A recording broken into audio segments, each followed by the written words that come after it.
Social मिडियायाव दान्थे बिदिन्थे जागासिनो दङ आरो बेखौ जों गासै बर'नि रायजो राजाफोरा नुगासिनो दङ। बे बाथ्रानि दान्थे बिदिन्थि जानायनि मेन गुबै जाहोनानो जाहैबाय लुकास बसुमतारीखौ लानानै सत्यरन्जन बराया जाखिनि जोंनि बर' माहारिनि जा ट्राइबेल जे फोरमानलाइखौ मोननांगौ मोननाङानि सायाव बाथ्राखौ गोलावै बुंबाय। बिथांखौ दुलाराय बाथौ गौथुमा बे बर'नि एसटिनिफ्राय एसटि फोरमानलाइखौ मोननाङा, दा बेबायदि बाथ्राखौ दुलाराय बाथौ गौथुमा बिथांखौ बुंनो होनाय जायाखै मालाबाबो। ख्रिस्टानफोरनि गेजेरावबो मोनसे गोरोन्थि सानलायनायफोरा फैखादों आरो बे गोरोन्थि सानलायनाया दिनैनिफ्राय हयथ' फैनांला। दुलाराय बाथौ गौथुमा बे बाथ्राखौ लानानै मालाबाबो बुङाखै आरो उनावबो बुंबोनाय नङा। जोंनि बर'नि गुबै धोरोम होनना बुङोब्ला बाथौ धोरोम। जायफोरा मिसनारियाव थांदों बिथांमोनाबो बाथौ धोरोमनिनो मानसिमोन। नाथाय बेखौनो दिनै बर'नि गुबै धोरोमखौ नागारनानै बिथांमोना जिखिनि मिसनारियाव गोग्गोमै खामानि मावदों, नाथाय दिनै दुलाराय बाथौ गौथुमा बेखौनो खावलायनो सानदों, नोंथांमोनाबो जे बर'नि गुबै धोरोमखौ दिनैनि समाव जुदि खामानि मावनायब्ला दिनै बिश्व दरबाराव बिनिख्रुइ साबसिन मोजांसिन दिनै बर' हारिनि थाखाय माने बाथौ धोरोमा गेवलांसार जागौमोन। बे खाम सिफुं जथा सेरजानि बाथ्रा बुङोबा जोङो दिनै जारिमिनखौ नायोब्ला जि समाव जों दि बैसोमुथि हायाव रायजो संसार जाबोदों, बे दिननिफ्रायनो जोङो बे सिजौ दंफांखौ जों सिबिनानै जोङो खेराइ होयो, जों बाथौ सिबियो, बेवहायनो खाम जथा सिफुङा बेजोंनो फैफाखानाय। खुलुमबाय निउस पर्टेल नोंथांमोननिसिम। जितु दिनै बर' माहारिनि गेजेराव मोनसे ससियेल मिडियायाव दान्थे बिदिन्थे जागासिनो दङ आरो बेखौ जों गासै बर'नि रायजो राजाफोरा नुगासिनो दङ। दुलाराय बाथौ गौथुमनिफ्राय मोनसे बाथ्राखौ जों क्लियारिफिकेसन होनो नागिरदों जे बे बाथ्रानि दान्थे बिदिन्थि जानायनि मेन गुबै जाहोनानो जाहैबाय लुकास बसुमतारीखौ लानानै आरो बिथां लुकास बसुमतारीया थांनाय बैसागोनि 1 खालाराव बर'नि गुबै धोरोम बाथौ धोरोमखौ आजावनानै लादोंमोन आरो बिथांनि न'आव बे दिननिफ्राय जे बिथाङा मोनसे माबा दङमोन, मबाइल रिपेयारिं दखान दङमोन आरो मबाइल रिपेयारिं दखान थानायाव बाजाराव थानायलाय बिथाङा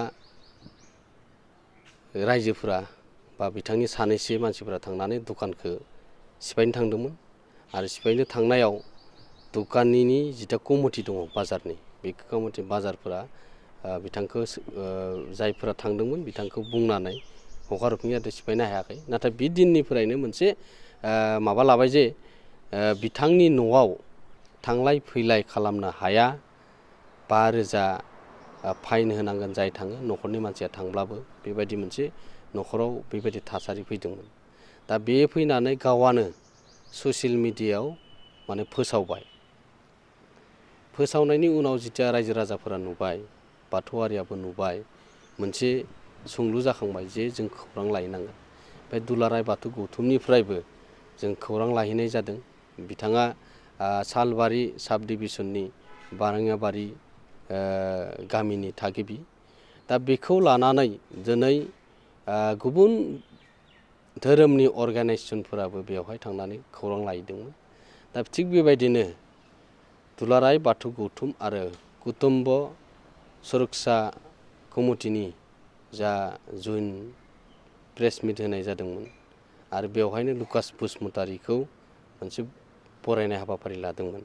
दा बे बरायनाय हाबाफारि लानायाव दा बेवहाय दुलाराय बाथौ गौथुमनिफ्राय जाखिनि बुंनांगौ बेखौ बुंबाय आरो जिथिया लुकासनिफ्राय जिखिनि बुंनांगौ बिथाङाबो बुंबाय। दा बै सत्यरन्जन बराया जाखिनि जोंनि बर' माहारिनि जा ट्राइबेल जे फोरमानलाइखौ मोननांगौ मोननाङानि सायाव बाथ्राखौ गोलावै बुंबाय। दा बेखौ लानानैनो बर' माहारिनि गेजेराव मोनसे गिखांनाय फैदों आरो बे गिखांनायाबो साभाबिखा आरो बेखौनो दुलाराय बाथौ गौथुमनि गाहाय नेहाथारि बिथाङाबो जइन्ट प्रेस मिट होनानै बेवहाय दंफायो। दा बेखौ लानानै गोबां बर'नि गेजेराव सोंलु फैदों। दा बाथ्राया जाहैबाय मा, बेवहाय मोनसेल' बेनार नङा। दा बिथाङा बिथांनि बेनारजों दङ, माने बे गांसे बेनारावनो बिथांमोननिबो मुं दङ आरो दिन दुलाराय बाथौ गौथुमनि दङ। दा बिथांखौ दुलाराय बाथौ गौथुमा बे बर'नि एसटिनिफ्राय एसटि फोरमानलाइखौ मोननाङा, दा बेबायदि बाथ्राखौ दुलाराय बाथौ गौथुमा बिथांखौ बुंनो होनाय जायाखै मालाबाबो। बिथाङा गावा स्व इस्सायै बुंनाय बाथ्रा आरो बिथाङा बिथांनिखौ बुंलांदों, जोंनिखौ जों बुंलांदों। दा बेनिखायनो दुलाराय बाथौ गौथुमनिफ्राय खावलायदोंसै जे जिखोना थांनाय बा खालाराव जालांनाय जिखोना बे बाथ्राखौ लानानै सारा बर' रायजोनि गेजेराव बे मोनसे बाथ्रानि दान्थि बिदिन्थि जालायबाय थादों। जायगा जायगाबो गोबां बेबायदि बाथौ आरो ख्रिस्टानफोरनि गेजेरावबो मोनसे गोरोन्थि सानलायनायफोरा फैखादों आरो बे गोरोन्थि सानलायनाया दिनैनिफ्राय हयथ' फैनांला। दुलाराय बाथौ गौथुमा बे बाथ्राखौ लानानै मालाबाबो बुङाखै आरो उनावबो बुंबोनाय नङा। दा बेनिखायनो दिनै दुलाराय बाथौ गौथुमा जोंनि धोरोमारि आफादनि थाखाय बा बाथौ धोरोमनि थाखाय दिनै खामानि मावबोबाय थादों आरो दिनै बाथौ धोरोमनि थाखाय दिनै दुलाराय बाथौ गौथुमा जोंनि बिबानगिरिफोरा जोंनि बाथौ धोरोमनि जि न'खरफोरानो जि अबस्थायाव थाया मानो बिनि माबाफोर मोनसे जायोब्ला बेखौ जों दुलाराय बाथौ गौथुमा स्टेन्ड होखागोन आरो बेखौ प्रटेक्सन होखागोन। आरो बेनिखायनो दिनैनि समाव दुलाराय बाथौ गौथुमा खामानि मावबोबाय थादों आरो बेखौ लानानै गोबां बाथ्रानि दान्थि बिदिन्थि खालामबाय थानाङा। दुलाराय बाथौ गौथुमनि जानानै जोंनि बर' माहारिनि रायजो राजा नोंथांमोनखौ जों खावलायदों, जोङो जयैनो जोङो बर' हारिखौ दालांनांगोन आरो जोङो खौसेथि थायोब्लासो जोङो आवगायनो हागोन। जों खौसेथि थाब्लासो जोङो गेरेमसा बर' माहारिखौ दानो हागोन। गमामायैनो बर'नि गुबै धोरोम जिहेथु बाथौ धोरोम, बे बाथौ धोरोमा जिहेतु जोबस्रांनायनि लामायाव फैगासिनो दं नामा? जेरैबायदि मिसनारिफोरा जेरैबायदि जि साग्लोबबाय थादों, बे बिथिङाव माबाफोर बुंनो नामा नोंथां? दा बेनो जोंनि बर'नि गुबै धोरोम होनना बुङोब्ला बाथौ धोरोम। जायफोरा मिसनारियाव थांदों बिथांमोनाबो बाथौ धोरोमनिनो मानसिमोन। नाथाय बेखौनो दिनै बर'नि गुबै धोरोमखौ नागारनानै बिथांमोना जिखिनि मिसनारियाव गोग्गोमै खामानि मावदों, नाथाय दिनै दुलाराय बाथौ गौथुमा बेखौनो खावलायनो सानदों, नोंथांमोनाबो जे बर'नि गुबै धोरोमखौ दिनैनि समाव जुदि खामानि मावनायब्ला दिनै बिश्व दरबाराव बिनिख्रुइ साबसिन मोजांसिन दिनै बर' हारिनि थाखाय माने बाथौ धोरोमा गेवलांसार जागौमोन। दा बेखौ जोङो खामानि मावालाखिनो जोङो माखासे जों गासिबो नङा, जों सानैसो जायफोरा जोङो बाथौ धोरोमखौ नागारनानै बिथांमोना थांदों। निस्सय भारतबर्सआव बे थांलाय फैलाया जाखागोन, नाथाय बर' माहारिनि थाखाय जोङो बाथौ धोरोमखौ जोङो फोथांना लाखिनाया गोनांथि दङ आरो बाथौ धोरोमनिफ्रायसो जोंनि राव थुनलाइ आसार खान्थि बे गासैबो दिनै थांनानै दङ। दिनै खाम सिफुं जथानि बाथ्रा बुङा मानो जोङो दिनै बाथौ धोरोमनिफ्राय खेराइनिफ्रायसो जोङो दिनै बेयो थांनानै दङ।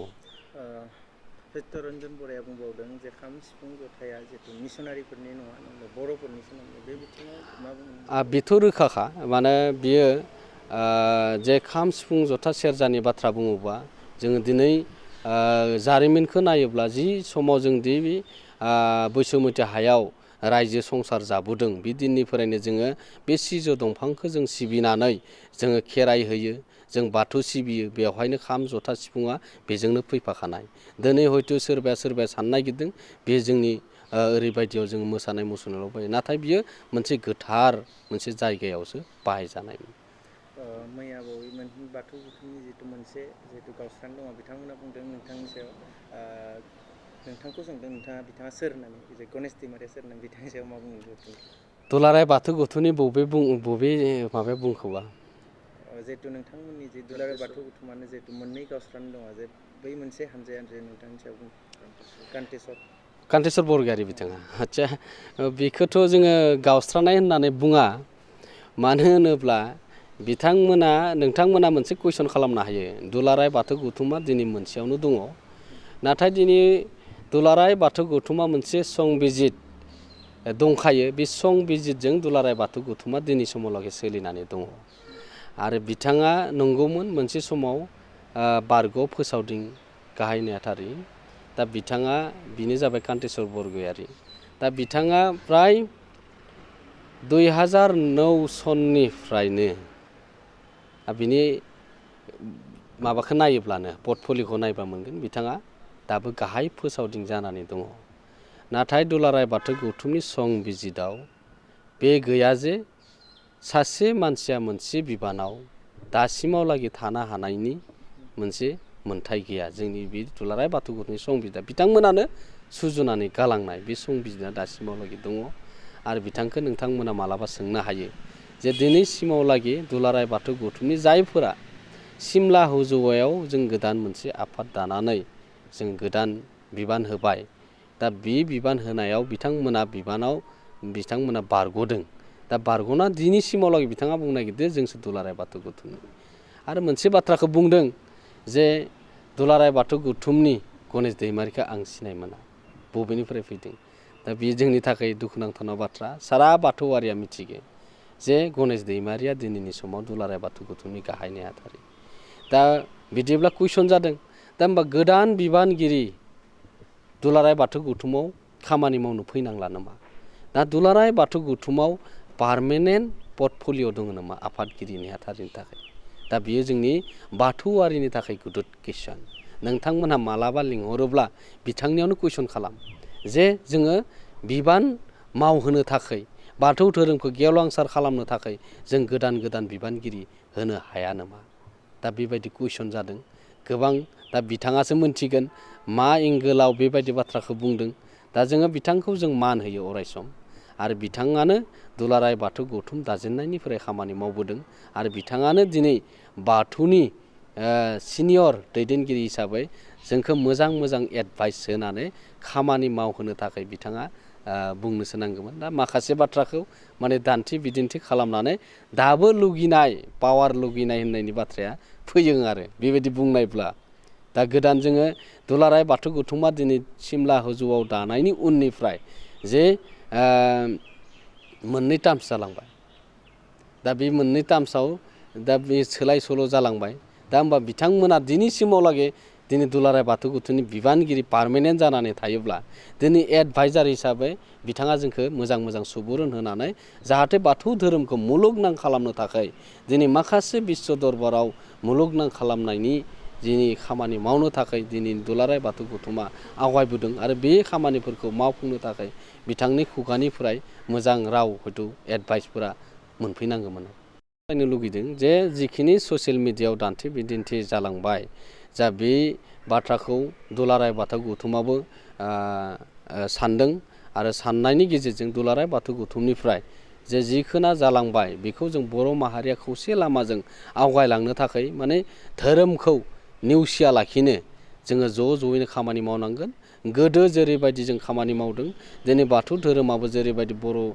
माहारिनि थाखाय खामानि मावबोबाय थादों आरो अन्य धोरोमफोराबो खामानि मावदों थिग बेबायदिनो जोङो ज'यैनो मोनसे प्लेटफर्माव ओंखारनानै जों खामानि मावलायनो हानाय माबाखौ लानांगोन दिनै दुलाराय बाथौ गौथुमनिफ्राय माखासे बाथ्राफोरखौ सोंखारिनाय बायदियै बा गोबां ससियेल मिडियायाव ओंखारदों बेफोरखौ दोनथ'नानै दिनैनिफ्राय जाहाथे जोङो मोनसे गोजोन थासारि गोजोन परिबेस गोजोन न'खर दानो हानायनि थाखाय आरो गोजोन लामाजों खौसे लामाखौ जोङो नागिरनानै जों दिनैनिफ्रायनो जोङो ज'यैनो खामानि मावनो थाखाय दुलाराय बाथौ गौथुमनि जानानै खावलायहरनाय जाबाय गासै रायजो राजा नोंथांमोननिसिम